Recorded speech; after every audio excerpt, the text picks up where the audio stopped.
Data that has to do with money does not need to be left this way or to be inputted or typed this way.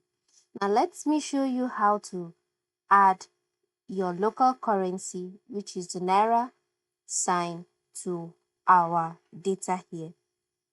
First of all, you have to select where your data is, then go to the number launcher here on where you have your number format. Then you go to the currency.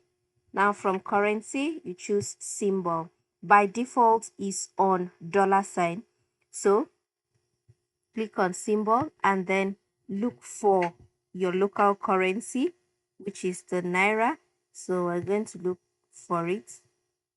Now seeing it here, we have different tribes. So you just pick on any one and then click OK. And definitely it is applied. That's how to do that and make your data set very beautiful and helpful. If you like these tips, subscribe to SME Digital Tools Academy for more tips like this.